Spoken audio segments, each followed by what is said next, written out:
Shalom, selamat hari Minggu bagi kita semuanya, jemaat Tuhan yang terkasih. Kita kembali berkumpul dalam ibadah Minggu ke-13 setelah Trinitatis. Hendaknya kita selalu memuji Tuhan kita yang Tritunggal, yang selalu menyertai kita dalam perjalanan hidup kita, juga gerejanya, hingga kini kita beroleh berjalan dalam berbagai situasi yang terjadi. Marilah selalu melakukan segala pekerjaan yang baik, yang berguna dan menjadi sukacita bagi sesama kita. Terpujilah Allah yang Tritunggal, yang selalu menyertai perjalanan gerejanya, juga yang selalu mempersatukan kita dalam kasih. Topik Minggu hari ini mengajak kita supaya kita saling menghargai dan mengasihi sesama kita, sebab manusia tidak untuk diperjualbelikan. Hal itu tidak berkenan di hadapan Tuhan. Bahkan akan semakin membawa kita terjerumus ke dalam dosa. Merendah dirilah di hadapan Allah Tuhan kita. Marilah memulai ibadah kita angkat pujian bagi Tuhan kita dengan bernyanyi dari buku ND nomor 9 ayat 1 dan 4. Pada ayat 4 kita bangkit berdiri.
Di dalam nama Allah Bapa dan nama anaknya Tuhan Yesus Kristus dan nama Roh Kudus yang menciptakan langit dan bumi. Amin. Allah yang telah mengasihi kita dan yang telah mengutus anaknya sebagai pendamaian bagi dosa-dosa kita. Saudara-saudaraku yang kekasih, jikalau Allah sedemikian mengasihi kita, maka haruslah kita juga saling mengasihi. Haleluya.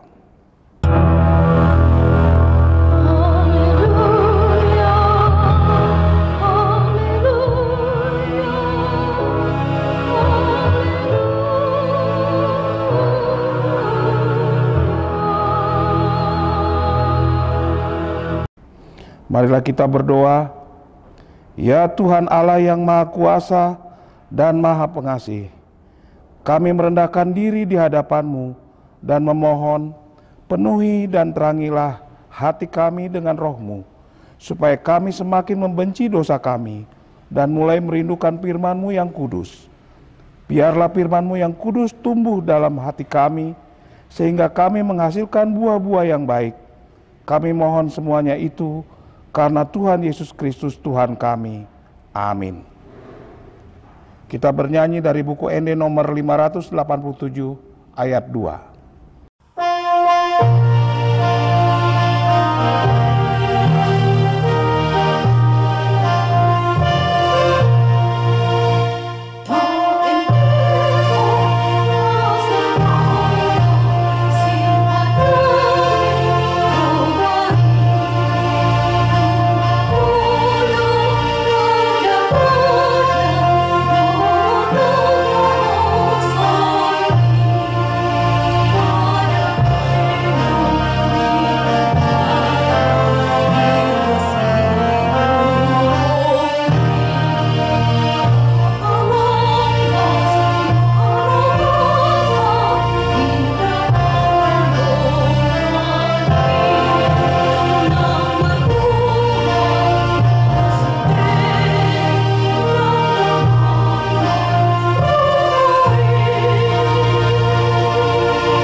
Hukum Tuhan yang ditetapkan untuk kita pada minggu ke-13 setelah Trinitatis ini tertulis dalam Lukas 14 ayat 13.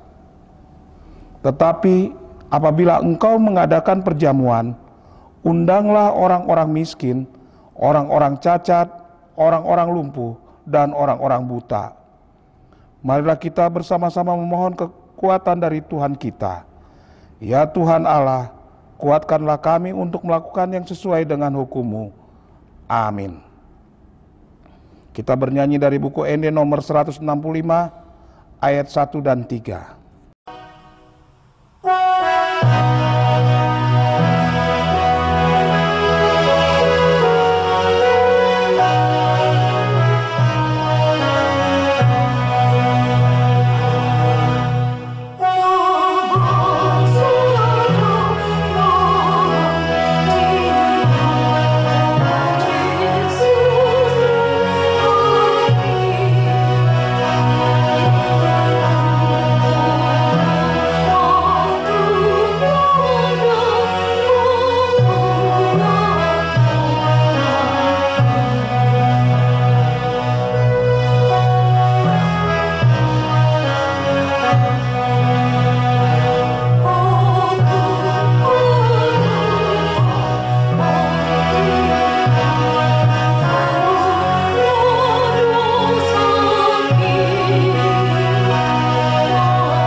Marilah kita merendahkan diri untuk mengaku dosa kita. Ya Tuhan Allah, Bapa Tuhan kami Yesus Kristus, Allah yang Maha Kuasa, kami telah melihat besar kuasa-Mu yang melampaui segala kekuatan yang ada di dunia ini. Kami telah diperkenankan kembali beribadah di gereja-Mu untuk memuji dan memuliakan nama-Mu, walaupun kami harus mengikuti sesuai dengan protokol kesehatan akibat COVID-19 yang masih belum berakhir. Kasihanilah kami, yakinkanlah kami akan kuat kuasa-Mu yang melampaui segalanya, agar kami tidak mengandalkan kekuatan kami sendiri, sebab Tuhanlah sumber kehidupan kami dan benteng pertahanan kami. Ya Tuhan Allah, penuhilah hati kami dengan iman, agar kami yakin dan percaya karena kepada kuat kuasa-Mu dalam kasih setia-Mu. Ya Tuhan Allah kami telah disebut sebagai orang-orang yang percaya kepada Yesus Tuhan kami. Oleh karena itu, kami harus hidup dalam perangai yang baik di hadapan-Mu. Kami harus menjadi pelaku kasih terhadap sesama kami. Tetapi sering dalam hidup kami kembali melakukan yang tidak sesuai dengan kehendak-Mu. Kami sering seperti Yudas yang menyerahkan darah orang berdosa. Kami memperlakukan sesama manusia sebagai benda yang diperjualbelikan. Ya Tuhan, kasihanlah kami, jauhkan kami dari perilaku yang jahat, karena itu tidak berkenan di hadapan-Mu.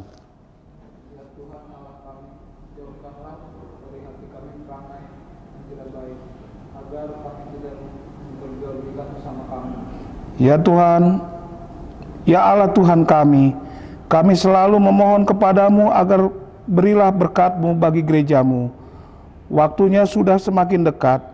Gerejamu HKBP akan melaksanakan Sinode Agung pemilihan pimpinan HKBP.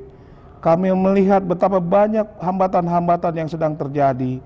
Salah satunya pandemi COVID-19. Ya Tuhan, berilah kami kekuatan, berilah hikmat dan kebijaksanaan kepada seluruh panitia yang telah diangkat untuk mempersiapkan Sinode Agung HKBP. Juga pemerintah kami, kiranya Tuhan memampukan mereka untuk mengatasi berbagai persoalan di negara kami ini, agar mereka juga mendukung rencana gerejamu yang sesuai dengan protokol kesehatan, sehingga kami saling berdamai dan jauh dari rencana kejahatan.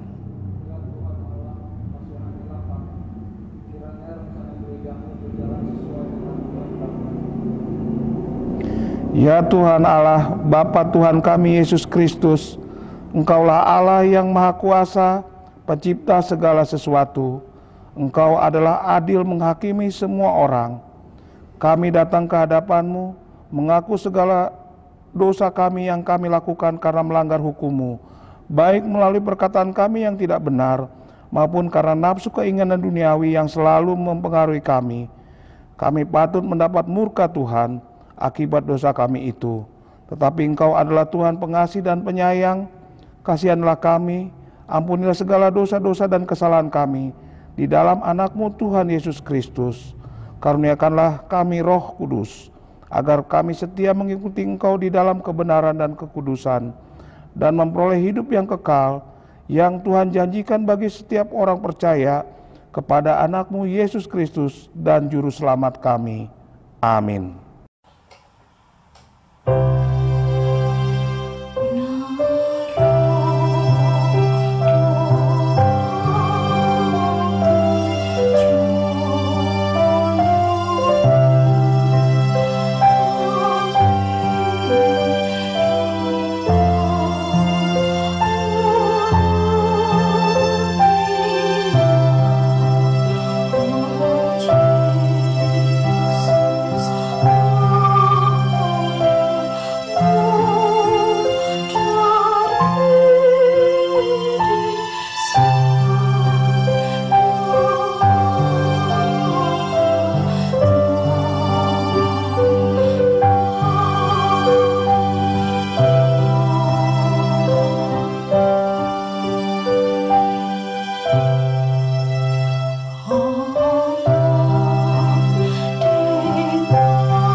Dengarlah janji Tuhan akan keampunan dosa-dosa kita. Tuhan adalah penyayang dan pengasih, panjang sabar dan berlimpah kasih setia. Tidak dilakukannya kepada kita setimpal dengan dosa kita, dan tidak dibalasnya kepada kita setimpal dengan kesalahan kita. Seperti Bapa sayang kepada anak-anaknya, demikian Tuhan sayang kepada orang-orang yang takut akan Dia. Kemuliaan bagi Allah di tempat yang maha tinggi. Amin. Kita bernyanyi dari buku ND nomor 180 ayat 1 dan 4. Oh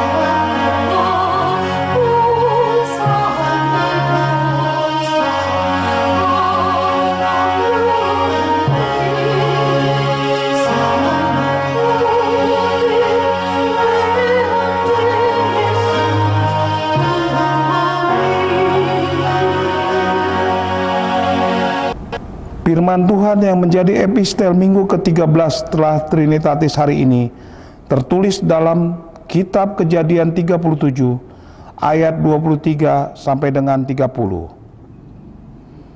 Baru saja Yusuf sampai kepada saudara-saudaranya, mereka pun menanggalkan jubah Yusuf, jubah maha indah yang dipakainya itu. Dan mereka membawa dia dan mengantarkan dia ke dalam sumur. Sumur itu kosong, tidak berair. Kemudian duduklah mereka untuk makan. Ketika mereka mengangkat muka, kelihatanlah kepada mereka suatu kafilah orang Ismail datang dari Gilead dengan untanya yang membawa damar, balsam, dan damar ladan. Dalam perjalanannya mengangkut barang-barang itu ke Mesir. Lalu kata Yehuda kepada saudara-saudara itu, apakah untungnya kalau kita membunuh adik kita itu, menyembunyikan barangnya? Marilah kita jual dia kepada orang Ismail ini, tetapi janganlah kita apa-apakan dia, karena ia saudara kita, darah daging kita, dan saudara-saudaranya mendengarkan perkataannya itu. Ketika ada saudara-saudaranya yang lewat, Yusuf diangkat ke atas dari dalam sumur itu. Kemudian dijual kepada orang Ismail itu dengan harga 20 sutal perak. Lalu Yusuf dibawa mereka ke Mesir. Ketika Ruben kembali ke sumur itu, ternyata Yusuf tidak ada lagi di dalamnya. Lalu dikoyakannya lah bajunya. Dan kembalilah ia kepada saudara-saudaranya. Katanya, anak itu tidak ada lagi. Kemanakah aku ini?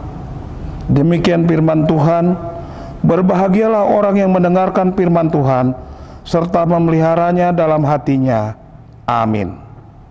Kita bernyanyi dari buku Ende nomor 476 ayat 1 dan 2.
Marilah kita bersama-sama mengaku iman kepercayaan kita sebagaimana teman-teman seiman di seluruh dunia.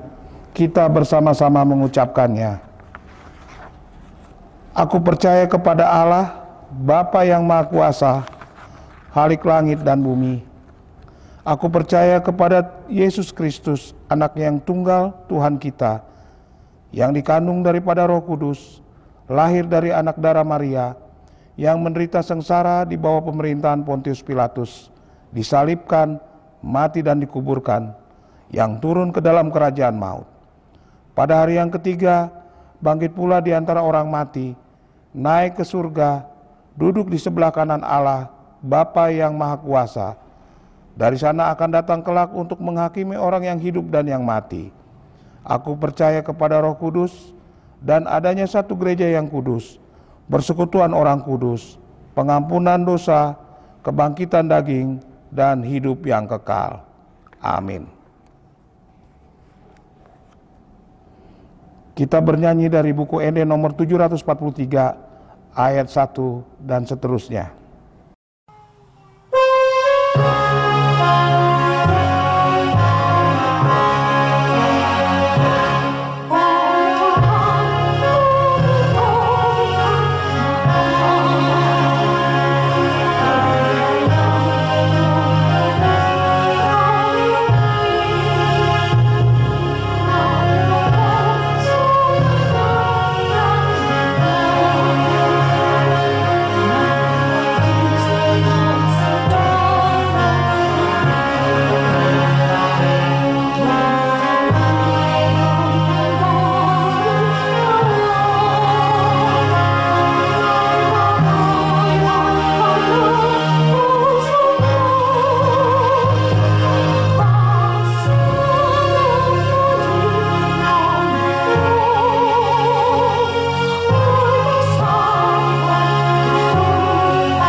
Damai sejahtera Allah yang melampaui segala akal, itulah kiranya memelihara hati dan pikiranmu di dalam Kristus Yesus Tuhan kita.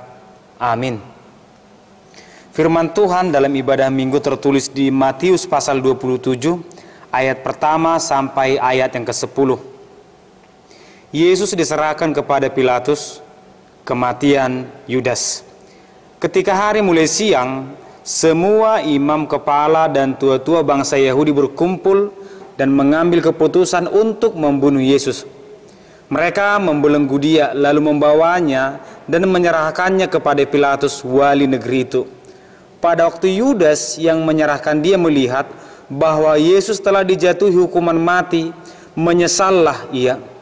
Lalu ia mengembalikan uang yang 30 perak itu kepada imam-imam kepala dan tua-tua dan berkata, "Aku telah berdosa karena menyerahkan darah orang yang tak bersalah." Tetapi jawab mereka, "Apa urusan kami dengan itu? Itu urusanmu sendiri." Maka ia pun melemparkan uang perak itu ke dalam bait suci, lalu pergi dari situ dan menggantung diri. Imam-imam kepala mengambil uang perak itu dan berkata, "Tidak diperbolehkan memasukkan uang ini ke dalam peti persembahan, sebab ini uang darah." Sesudah berunding mereka membeli dengan uang itu tanah yang disebut tanah tukang periuk untuk dijadikan tempat pekuburan orang asing. Itulah sebabnya tanah itu sampai pada hari ini disebut tanah darah. Dengan demikian genaplah firman yang disampaikan oleh Nabi Yeremia.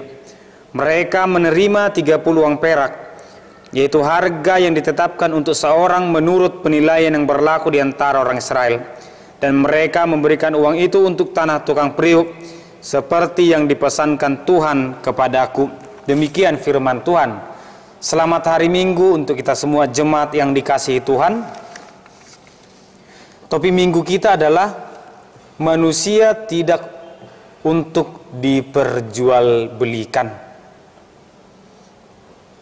Menurut firman Tuhan hari ini ataupun keadaan di zaman Yesus, memang manusia diperjualbelikan. Manusia itu punya harga. Sehingga firman Tuhan juga berkata, kamu telah dibayar lunas, telah ditebus.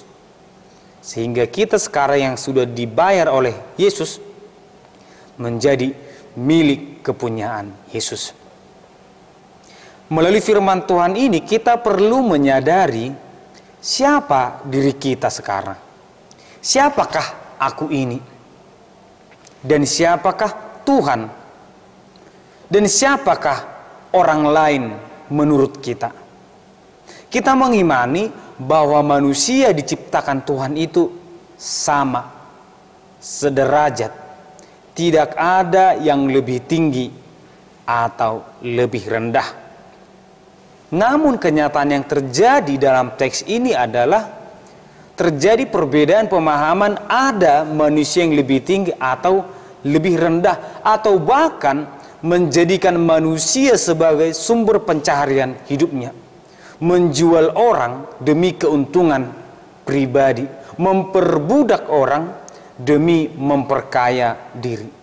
Tentu ini sangat bertentangan dengan firman Tuhan. Apa yang dilakukan oleh Yudas dalam firman Tuhan ini tidak sekedar demi 30 keping uang perak. Kita harus melihat lebih dalam bahwa apa yang terjadi dalam diri Yudas tidak hanya sebatas mencari keuntungan, tetapi kuasa iblis yang sangat besar dalam dirinya. Artinya, ketika seseorang memperoleh tantangan dalam hidupnya, godaan, itu bisa terjadi. Kita tidak bisa pungkiri bahwa manusia akan memperoleh tantangan, godaan untuk semakin jauh dari Tuhan. Seperti Yesus yang berpuasa, dia mendapat cobaan atau godaan sebanyak 3. Dan tujuannya hanyalah untuk membuat dia semakin percaya kepada iblis atau semakin jauh dari Tuhan. Tetapi jika manusia memiliki pendirian yang benar, percayalah bahwa manusia tidak akan bisa tergoda oleh kuasa si jahat. Berbeda dengan Yudas, dia mampu dikuasai dan dikendalikan oleh si jahat karena keadaan, dan dia mau mengkhianati Yesus. Dan dalam kisah Adam dan Hawa juga demikian. Hawa juga digoda oleh si ular, tetapi dia punya pengenalan akan firman Tuhan meskipun tidak kuat. Dia tahu bahwa itu salah. Dia tahu bahwa Tuhan tidak membolehkan. Dia tahu bahwa mereka harus tunduk kepada Tuhan. Namun karena dia sudah memiliki niat dari awal, iblis adalah licik dan memperdaya sehingga dia jatuh dalam cobaan itu. Setiap manusia ataupun sikap manusia terhadap sesamanya harus jelas. Bagaimana aku memperlakukan sesamaku manusia? Setinggi apapun posisi seseorang, dia tidak boleh semena-mena terhadap sesamanya manusia. Tidak boleh seseorang menganggap anugerah yang diberikan Tuhan kepadanya sebagai cara bahwa dia lebih tinggi daripada orang lain. Tidak bisa. Dan kita juga harus mengimani bahwa Yesus adalah juru selamat dan kita adalah orang yang diselamatkan. Jika kita mengikuti ajaran budaya yang terjadi di Alkitab atau yang terjadi saat ini, kita bisa melihat bahwa perbedaan manusia itu ada sebenarnya menurut budaya itu. Kita akan lihat di Alkitab. Pertama, kisah tentang orang yang sakit kusta. Orang yang sakit kusta, dia adalah manusia. Hanya dia memiliki penyakit. Penyakit ini menurut mereka adalah penyakit yang najis. Sehingga orang yang sakit kusta harus mengasingkan diri, harus memiliki jarak dari orang yang lain. Dan bahkan ketika mereka lewat, mereka harus berteriak, penyakit kusta lewat, penyakit kusta lewat. Mereka tidak memiliki hak di hadapan hukum. Bahkan ketika ada tindakan kriminal kepadanya ataupun pembunuhan kepada yang sakit kusta, itu tidak dianggap sebagai kejahatan karena harga mereka tidak ada lagi. Padahal bagi kita yang saat ini, sesakit apapun seseorang, dia masih manusia. Apapun besarnya masalah hidup seseorang, penyakit seseorang, dia tetap manusia sampai dia menghembuskan napas terakhir. Jadi penyakit tidak bisa membuat seseorang menganggap itu lebih rendah. Yang kedua adalah tentang gender atau anak-anak. Dalam Alkitab sangat jelas bahwa laki-laki lebih ditonjolkan, sedangkan perempuan tidak mendapat hitungan ataupun anak-anak. Di hadapan hukum mereka tidak bisa berbicara. Itulah keberadaan mereka. Sehingga ketika ada yang melakukan kejahatan, saksinya adalah perempuan, dia tidak diakui. Namun firman Tuhan jelas berkata, di hadapan Tuhan semua sama. Yang ketiga adalah tentang suku. Bagaimana sikapku terhadap suku yang lain? Di Alkitab sangat jelas itu bertentangan bahwa orang Yahudi tidak boleh berhadapan dengan orang Samaria. Padahal jelas orang Samaria itu memiliki garis keturunan yang sama dengan mereka. Nenek moyangnya sama, hanya karena mereka menikah dengan orang lain yang bukan Yahudi, mereka dianggap tidak bisa berkomunikasi, bertemu, dan lain sebagainya. Dan dalam pelayanannya, Yesus mengatakan bahwa itu tidak bisa. Orang Samaria itu adalah orang yang baik. Semua pemahaman ini terjadi di Alkitab dan dia wariskan, diajarkan oleh orang-orang yang beragama, orang-orang yang mengenal Tuhan. Bahkan posisi budak pada zaman Perjanjian Baru semakin terlihat seakan-akan itu adalah alat bagi orang lain untuk mencari nafkah, ataupun yang namanya budak bisa diperjualbelikan sesuai dengan harga yang berlaku. Sehingga kita bisa melihat perbedaan ini juga ada saat ini. Perbedaan itu terjadi pertama karena ilmu pengetahuan. Dalam falsafah orang Batak mengatakan, Nabi sukna punahata naoto tupanggadisan. Itu berarti yang pintar memiliki posisi nantinya lebih tinggi daripada yang tidak memiliki pendidikan. Dan kenyataannya sering terjadi. Orang yang memiliki pengetahuan lebih tinggi seharusnya mampu mengayomi orang yang memiliki kemampuan yang minim. Tetapi sering kita temukan kenyataannya, orang yang memiliki kemampuan yang tinggi malah memperbudak orang yang tidak memiliki pengetahuan, menggunakan itu sebagai kesempatan. Dan ini tidak benar. Yang kedua adalah perbedaan penghasilan antara orang kaya dan orang miskin. Di Alkitab sangat jelas antara kisah Lazarus dan orang kaya. Bagaimana Lazarus yang sakit-sakitan di hadapan orang kaya, seakan-akan dia tidak layak hadir dan jamuan si kaya.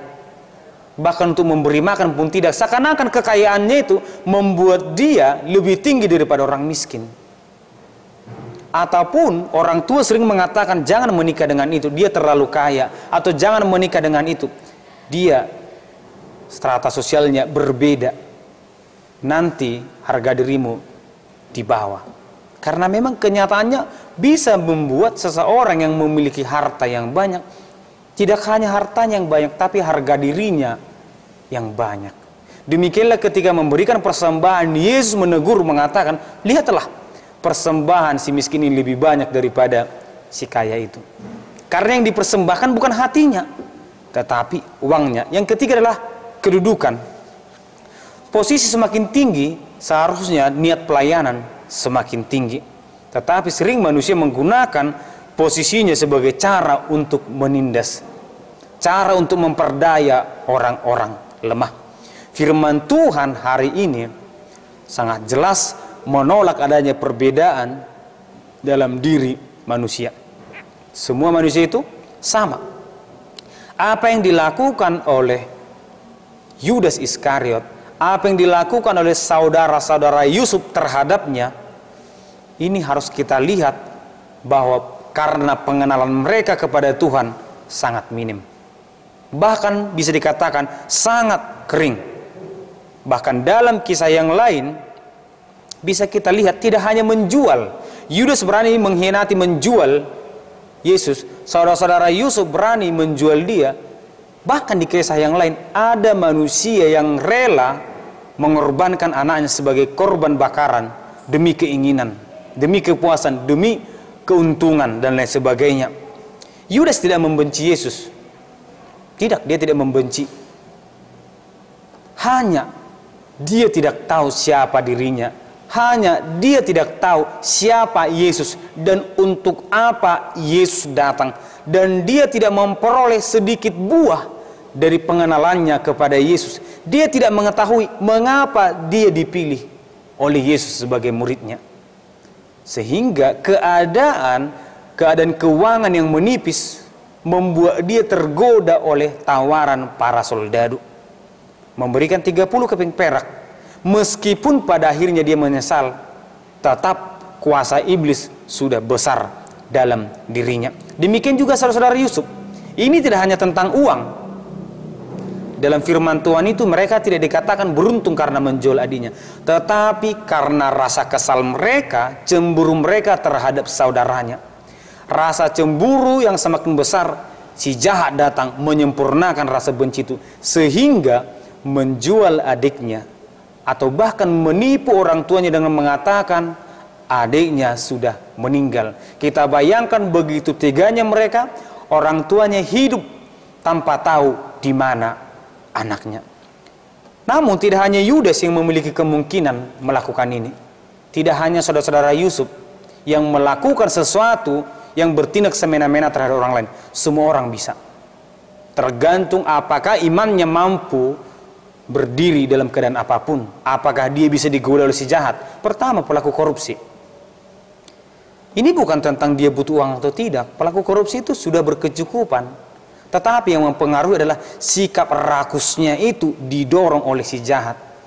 Sehingga uang sudah banyak tetap harus semakin bertambah. Meskipun dia tahu banyak orang yang meninggal hanya karena perbuatannya. Itulah pelaku korupsi. Yang kedua adalah perdagangan manusia. Ini sering terjadi. Tetapi mengapa begitu teganya manusia menjual sesamanya, mulai dari anak-anak sampai dewasa? Semua diperjualbelikan. Ini hanya karena tidak mampu lagi menahan tantangan zaman, membutuhkan uang. Manusia pun dijual. Padahal firman Tuhan tadi jelas bahwa kita hadir di dunia ini harus memiliki sikap terhadap sesama, bahwa kita harus mengasihi sesama kita manusia. Yang ketiga, penipuan atau pembunuhan. Dia tahu penipuan melalui media sosial, SMS, WA itu mampu merugikan orang lain, mampu membunuh orang lain, mampu mencelakai orang lain, termasuk para begal. Tetapi semua ini bermula dari bagaimana aku mencari uang, bagaimana aku menghadapi tuntutan zaman yang semakin tinggi. Tawaran dari si jahat ada dan dia merespon. Dan yang terakhir adalah bunuh diri. Banyak orang yang mengakhiri hidupnya dengan bunuh diri, seakan-akan itu sebagai solusi untuk terhindar dari masalah, terhindar dari tanggung jawab. Kenyataannya, orang yang bunuh diri membuktikan bahwa dia tidak mengenal Tuhan, tidak memiliki pengharapan. Yudas melakukan itu. Dia bunuh diri, namun kita lihat apa yang terjadi. Firman Tuhan tidak membahas sedikit pun tentang ada respon orang terhadap dia, atau orang merasa kasihan terhadap dia karena bunuh diri. Tidak ada. Tidak diperdulikan orang lain. Artinya itu bukan menjadi solusi. Semua yang terjadi ini adalah kekejian di hadapan Tuhan. Manusia harus mengenal siapa dirinya, harus mengenal siapa Tuhannya, harus mengenal apa yang harus dia lakukan. Sehingga Tuhan sering berkata kepada bangsa Israel, ingat, kamu dahulu adalah bangsa yang dibebaskan. Kamu dahulu adalah pendatang di sini. Kamu dahulu adalah orang yang kuberkati. Sehingga ketika kamu sekarang terberkati, kamu jangan terlalu hina, ataupun kamu jangan memandang rendah orang lain. Jangan. Karena kamu juga seperti itu. Kalau ada orang yang memang posisi ataupun kehidupannya mapan sekarang, Tuhan juga berkata, jangan hina melihat orang miskin, karena kamu dulu juga berasal dari keluarga miskin. Malu bahasannya itu mah dokot na pina gudang-gudang ni gadung dusudi. Jadi kita harus bersyukur atas apa yang diberikan Tuhan dan kita menolong orang lain. Kita lihat yang terjadi ke Yusuf. Dia memiliki masalah keuangan, godaan datang. Tetapi ketika dia melihat Yesus dihukum mati, dia menyesal. Semuanya sia-sia, tidak ada gunanya. Demikian juga Petrus. Ketika dia melihat tantangan ada, kamu kan temannya, kamu kan salah satu dari mereka, dia menghadapi ancaman, dia berkata, tidak. Dan pada akhirnya juga dia menyesal. Bila kita melihat apa yang dilakukan Yudas atau saudara-saudara Yusuf terhadapnya, semuanya seakan-akan sudah menjadi kejahatan yang begitu terbiasa. Tidak ada rasa takut dalam hidup mereka, tidak ada rasa khawatir. Tetapi firman Tuhan menyapa kita dalam ibadah minggu ini. Jadilah penolong bagi sesama. Jadilah pembebas bagi sesama. Jangan menambah persoalan, tetapi mari kurangi persoalan orang lain. Jangan memperjualbelikan orang lain, tetapi bebaskanlah orang lain. Kita menyadari siapa diri kita. Dan Paulus juga dalam 1 Korintus berkata, jadilah orang Kristen yang dewasa secara iman. Tidak hanya minum susu, tetapi sudah makan yang keras. Iman juga harus seperti itu. Artinya, kita harus memiliki iman yang mampu bertahan, berdiri teguh dalam keadaan apapun. Ketika keadaan keuangan tidak membaik, pekerjaan tidak membaik, kita tidak mau terpengaruh oleh si jahat untuk melakukan yang tidak baik. Ketika keadaan juga semakin baik, kita harus tetap setia dan bersyukur kepada Tuhan. Sehingga iman yang kokoh ini akan membuat kita teruji kapanpun dan dimanapun. Jadilah orang yang setia, jadilah orang yang baik, jadilah pengikut Tuhan dimanapun. Tuhan memberkati kita. Amin. Terima kasih Tuhan untuk berkat dan penyertaan-Mu dalam ibadah minggu ini. Firman-Mu menyapa kami, Tuhan, mengingatkan kami bahwa kami hadir untuk saling mengasihi, tidak mempergunakan sesama kami untuk keuntungan pribadi kami. Berkati negara kami, Tuhan, yang sedang menghadapi COVID-19. Kuatkan para pemimpin kami, para tim medis, Tuhan, yang bertugas, yang memberikan nyawa mereka demi keselamatan umat manusia. Berkati jemaat-Mu yang beribadah di rumah, Tuhan, demikian juga yang sakit di rumah mereka masing-masing. Kuatkan mereka dalam proses pemulihan. Berkati gereja-Mu, berkati jemaat-Mu, Tuhan. Di dalam nama anak-Mu Yesus Kristus kami berdoa. Amin. Kita bernyanyi.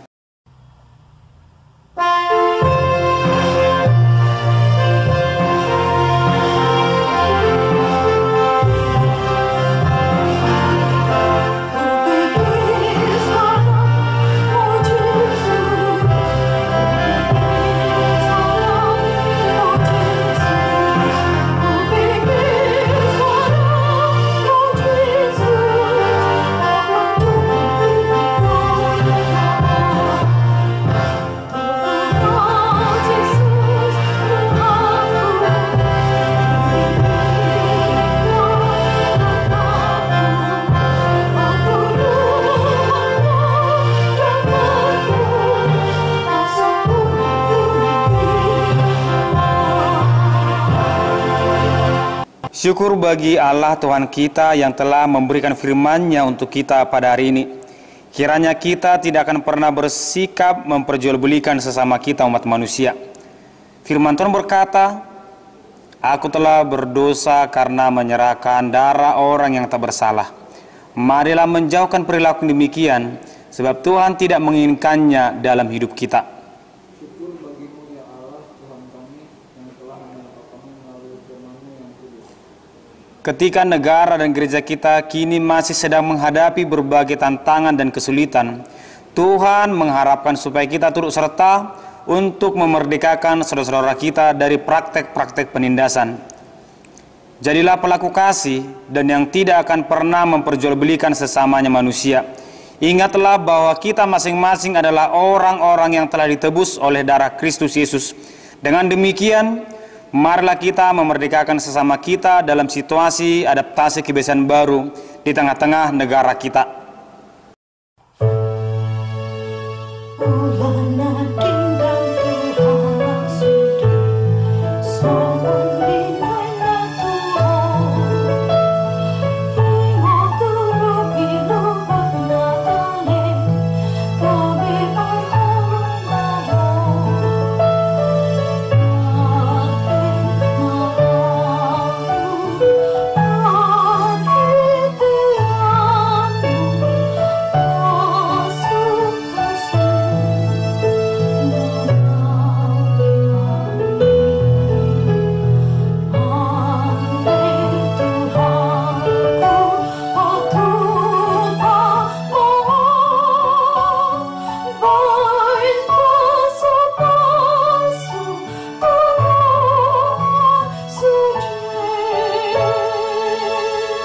Marilah kita mendoakan persembahan kita. Ya Allah Bapa kami yang di surga, kami mengaku bahwa Tuhan adalah sumber dari segala karunia yang melimpah dalam kehidupan kami masing-masing. Sebagian daripada karunia itu, kami serahkan kembali sebagai persembahan kepada Tuhan. Terimalah berkatilah persembahan umat-Mu ini, agar dapat kami pergunakan untuk pekerjaan, dan pelayan kerajaan Tuhan di dunia ini. Bukalah hati kami untuk mengenal betapa banyak berkat dan karunia yang kami peroleh dari Tuhan, supaya kami senantiasa bersyukur kepadamu. Di dalam nama Yesus Kristus Tuhan kami. Amin.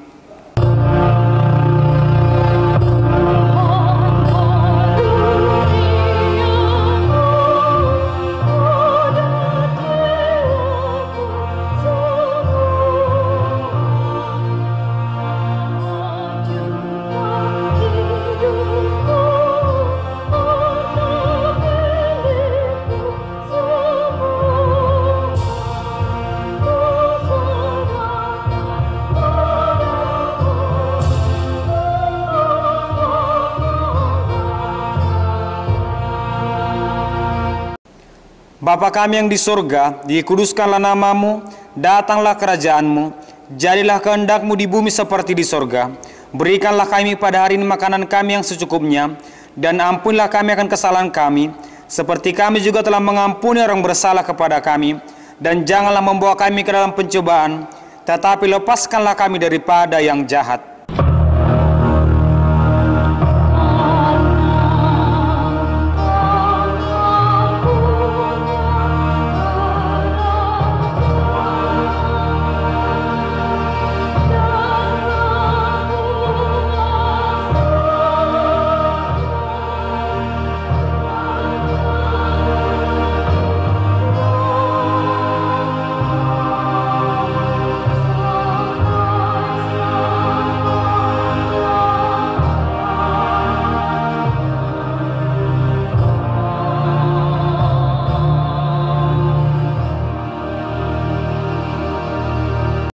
Terimalah berkat Tuhan. Tuhan memberkati engkau dan melindungi engkau. Tuhan menyinari engkau dan wajah-Nya dan memberi engkau kasih karunia. Tuhan menghadapkan wajah-Nya kepadamu dan memberi engkau damai sejahtera. Amin.